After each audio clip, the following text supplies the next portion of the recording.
Nana's Nana Nani Coimbatore, a paradise for senior citizens.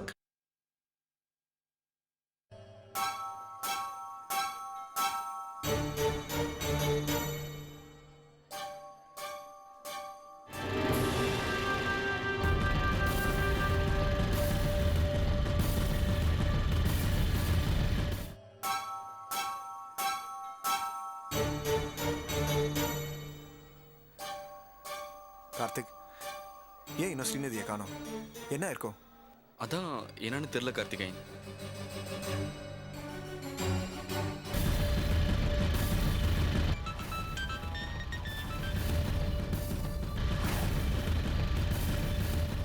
பெத்த அம்மா மாதிரி தான் பொண்ணும் இருப்பான்னு நினைச்சேன். ஆனா இவ காயத்ரி மாதிரி இல்லைங்க. கார்த்திக், நீங்க அவங்க செல்போனுக்கு ட்ரை பண்ணி பாத்தீங்களா? ட்ரை பண்ணி பார்த்தேன். ஆனா ரிங் போயிட்டு இருக்கு, எடுக்கல. எடுக்கலையா?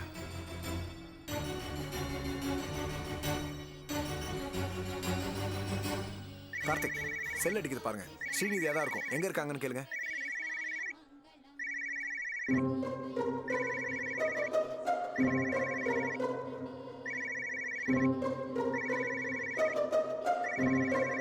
என்னாச்சு கார்த்திக்? யாரு? அப்பா கால் பண்றாரு. ஓ, சரி, பேசுங்க பேசுங்க. அப்பா. கார்த்தி, எங்கடா இருக்க? அப்பா, ஃப்ரெண்டோட அண்ணனுக்கு ஆக்சிடென்ட், அர்ஜென்ட்டா பிளட் தேவைன்னு ஃபோன் பண்ணாங்க. அதான் அர்ஜென்ட்டா காலையில கிளம்பி ஹாஸ்பிட்டல் வந்துட்டேன்ப்பா. சரிடா, நல்ல விஷயமா தானே போயிருக்க. அதையே இப்படி தயங்கி தயங்கி சொல்ற? இல்லப்பா, காலையில உங்க யார்கிட்டையும் சொல்லாம அர்ஜென்ட்டா கிளம்பி வந்துட்டேன். அதான்ப்பா. சரிடா, சீக்கிரமா வீட்டுக்கு வந்துரு. சரிப்பா, பாய்.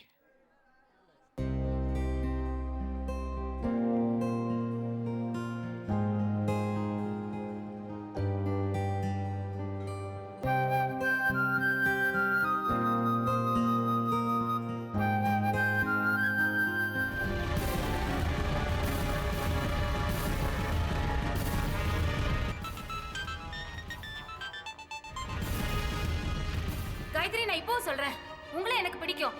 நீங்க எனக்கு சம்பந்தியா வர்றது எனக்கு சந்தோஷம்தான். ஆனா இவ என்னோட மருமகளா இந்த ஜென்மத்துல இல்ல, எத்தனை ஜென்மம் எடுத்தாலும் என்னால ஏத்துக்க முடியாது.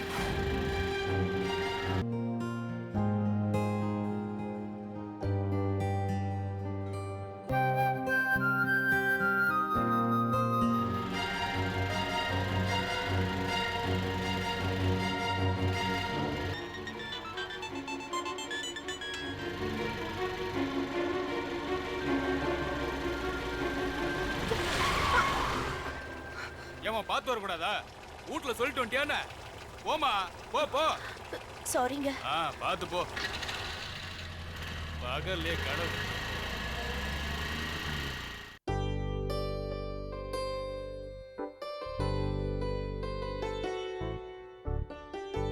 என்னங்க, உங்க பொண்ணு பிள்ளை இன்னும் எந்திரிக்கலையா? இப்பவே எந்திரிச்சு என்ன பண்ண போறாங்க? கொஞ்ச நேரம் தான் அலுப்பு தீர தூங்கட்டுமே. நல்லா இருக்கு. விடிஞ்சதுக்கு அப்புறமும் பொண்ணு தூங்குனா வீட்டுல மூதேவி வந்து உட்கார்ந்துருவான்னு எங்க அம்மா சொல்லுவாங்க. அப்ப ஆம்பளை தூங்கினா அதிர்ஷ்டம் வந்து உக்காந்துக்குமா?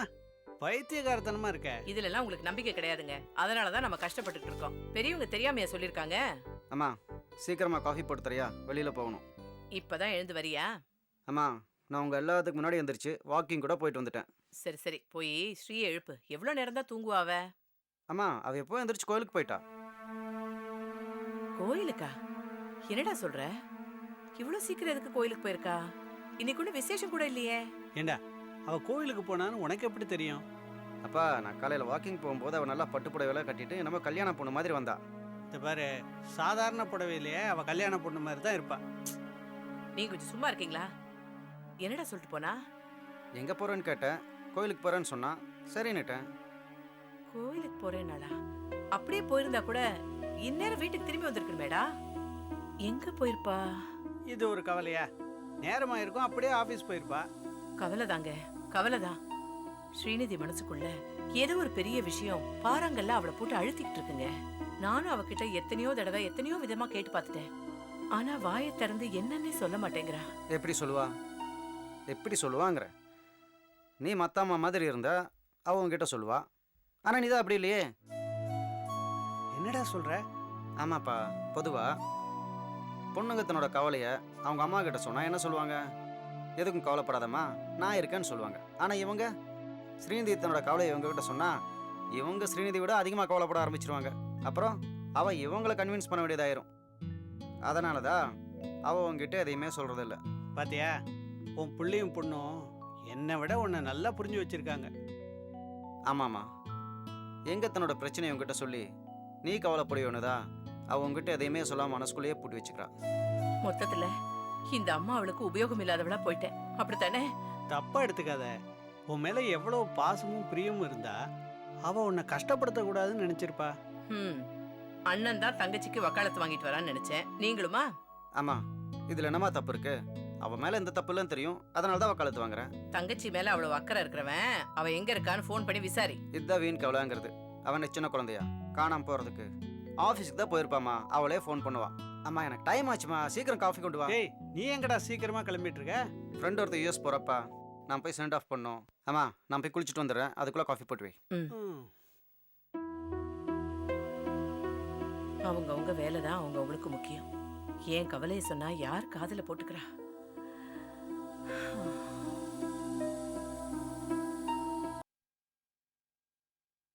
என்ன முகூர்த்த நேரம் போயின்னு இருக்கு, பொண்ணு இன்னும் வரலையா? அது வந்துருவாங்க சாமி. முகூர்த்த நேரம் போகிறதுக்குள்ளே வந்துட்டா எல்லாம் முறைப்படி பண்ணிடலாம். லேட்டானா அதே ஒரு பெரிய மனக்குறையாக இருக்கும் இல்லையா?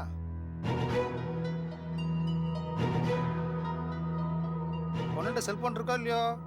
இருக்கு சாமி. ஃபோன் பண்ணி பாருங்களேன், அவ எங்கே இருக்கான்னு தெரிஞ்சுக்கலாமே. பண்றேன் சாமி.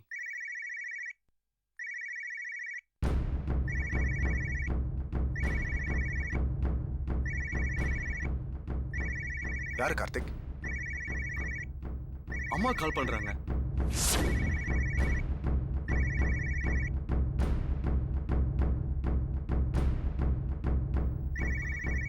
இப்ப என்ன பண்றது கார்த்திகேயன்? வேணாம் கார்த்திக், அட்டன் பண்ணாதீங்க. உங்க அப்பாவோட சுபாவம் வேற, உங்க அம்மாவோட சுபாவம் வேற. அவங்களால இதை புரிஞ்சிக்க முடியாது.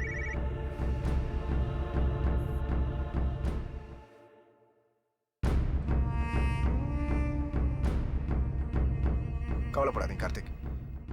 மாலையும் கழுத்துமா நீங்க 2 பேரும் உங்க வீட்டில் போய் நின்னீங்கன்னா எல்லா பிரச்சனையும் சரியாயிடும்.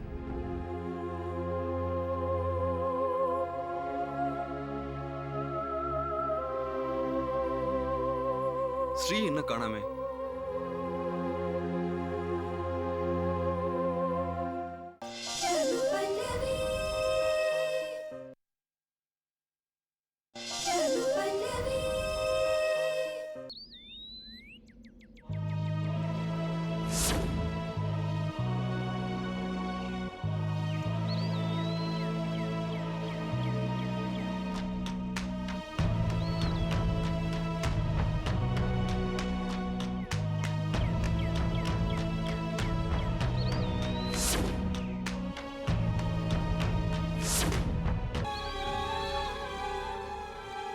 என்ன ஸ்ரீ, ஏன் இங்க வந்து நிக்கிற? தற்கொலை பண்ணிக்கவா? கார்த்தியை நீ காதலிச்சது உண்மைதானே? அவரையே நீ கல்யாணம் பண்ணிக்கணும்னு முடிவெடுத்ததும் உண்மைதானே? அப்ப நீ வர வேண்டிய இடம் இந்த இடம் இல்ல, கோயிலுக்கு போ. கார்த்தி உனக்காக அங்க காத்துட்டு இருக்காரு.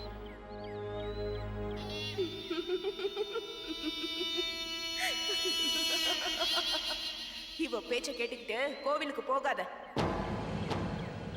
நீ ஒரு தடவை அவமானப்பட்டது போதும், கார்த்திய மறந்துரு. உன் சந்தோஷத்தை குழி தோண்டி புதைக்கதான் இவ வழி சொல்றா. தூய்மையான காதலுக்கு இந்த மாதிரி இடைஞ்சல்கள் வரதான் செய்யும். அதையெல்லாம் மீறி நீ ஜெயிச்சு காட்டணும். தூய்மையான காதலாவது மண்ணாங்கட்டியாவது. அதெல்லாம் புஸ்தகங்கள்ல படிக்கிறதுக்கும் சினிமால பாக்கிறதுக்கும் தான் நல்லா இருக்கும், நடைமுறைக்கு ஒத்து வராது. எல்லா எதிர்ப்புகளையும் மீறி கல்யாணம் செஞ்சுக்கிட்டு சந்தோஷமா இருக்கிற காதலர்கள் இவ கண்லயே பட்டதில்ல போல் இருக்கு, அதான் இப்படி பேசுறா. எதிர்ப்புகளை மீறி கல்யாணம் செஞ்சுக்கிறதா? பெத்தவங்க சொந்தக்காரங்க எல்லாரையும் எதிர்த்துக்கிட்டு கல்யாணம் பண்ணிக்கிட்டா உன் வாழ்க்கை சந்தோஷமா இருக்கும்னு நினைக்கிறியா? ஏன் இருக்காது? உனக்காக நான், எனக்காக நீனு காதலர்கள் வாழ முடிவெடுத்துட்டா அதுக்கு முன்னாடி எல்லா எதிர்ப்புகளும் தோல் தூளா போயிடும். இது வெறும் கற்பனை. ஆரம்பத்துல கொஞ்ச நாளைக்கு அந்த வாழ்க்கை சுகமா தெரியலாம். ஆனா நாளாக நாளாக நம்மள சுத்தி யாருமே இல்லாத வெறுமை நம்மள வாட்டி எடுக்கும். காதலர்களுக்குள்ள சண்டை வரும், வெறுப்பு வரும், அவங்களோட வாழ்க்கையே நரகமாயிடும். இது தோல்வி மனப்பான்மையில பேசுற பேச்சு. நீ துணிஞ்சு கார்த்தியை கல்யாணம் செஞ்சுக்கிட்டா இப்ப விலைக்கு போற உறவெல்லாம் தானா வந்து சேரும். உங்களால அதை சாதிக்க முடியும். வார்த்தைகள்ல தேனை தடவி இவ உனக்கு விஷத்தை கொடுக்கறா. இவ பேச்ச கேட்டு ஏமாந்துராத. உனக்கு உன் வாழ்க்கை, மானத்தோட வாழற வாழ்க்கை தான் தேவை. எல்லாரையும் எதிர்த்து கல்யாணம் பண்ணிக்கிட்டு மானம் கிட்ட வாழ்க்கைய வாழாத. அப்பா அம்மா செலக்ட் பண்ற பையனை கல்யாணம் பண்ணிக்கிட்டு மானத்தோட வாழு. இவ உன்னை கொல்றதுக்கு வழி சொல்ற. மனசுல ஒருத்தரை நினைச்சுக்கிட்டு மஞ்சத்துல இன்னொருத்தனுக்கு இடம் கொடுத்துறாத. அது சிறுக சிறுக உன்னையே கொன்னுடும். உயிரா மானமா நீயே முடிவு பண்ணிக்கோ. மானம் கேட்டு வாழறத விட உயிரை விட்டுறலாம். நீயே முடிவு பண்ணிக்கோ. உயிரா மானமா? உயிரா மானமா? உயிரா மானமா? உயிரா மானமா? உயிரா மானமா? உயிரா மானமா? உயிரா மானமா? உயிரா மானமா? உயிரா மானமா? உயிரா மானமா?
அப்பாடா.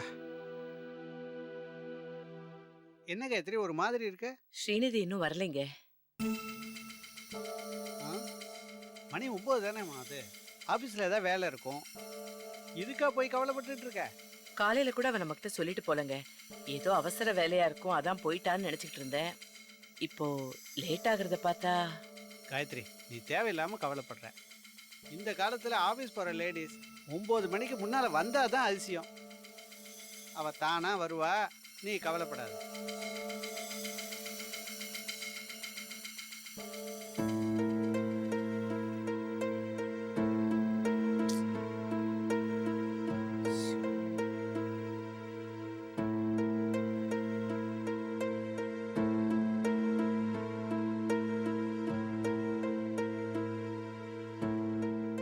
என்ன காயத்ரி இன்னுமா ஸ்ரீநிதி வரல? வரலையேங்க. இவ்வளோ நேரமா ஆஃபீஸில் வேலை இருக்கும்.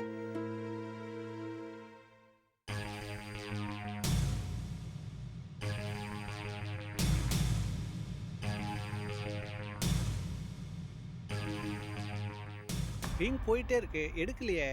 ஐயோ, என் பொண்ணுக்கு ஏதோ ஆயிடுச்சுங்க. இவ்வளவு நேரம் அவ வராம இருந்ததே இல்லைங்க.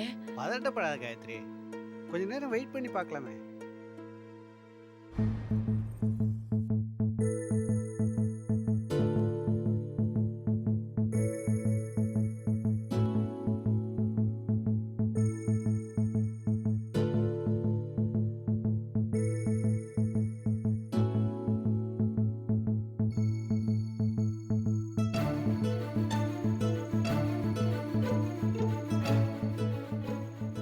என்னம்மா தூங்காம 2 பேரும் முழிச்சிட்டு இருக்கீங்க?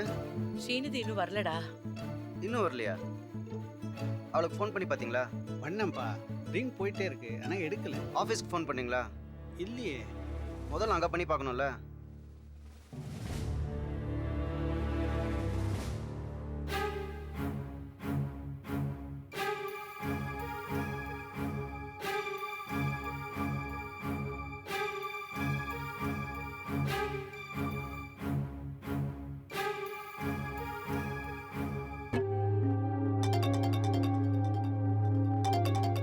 என்னடா? ரிங் போயிட்டு இருக்குமா? யாரும் அட்டன் பண்ண மாட்டேங்கிறாங்க.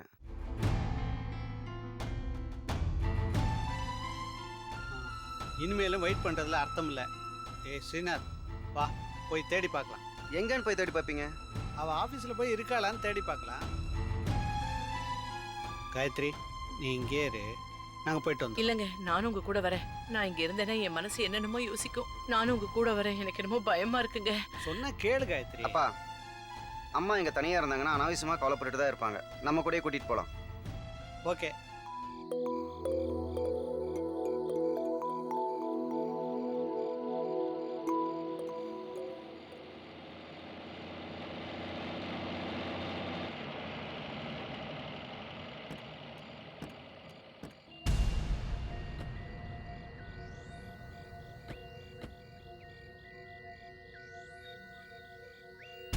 அவர் எழுப்புங்க.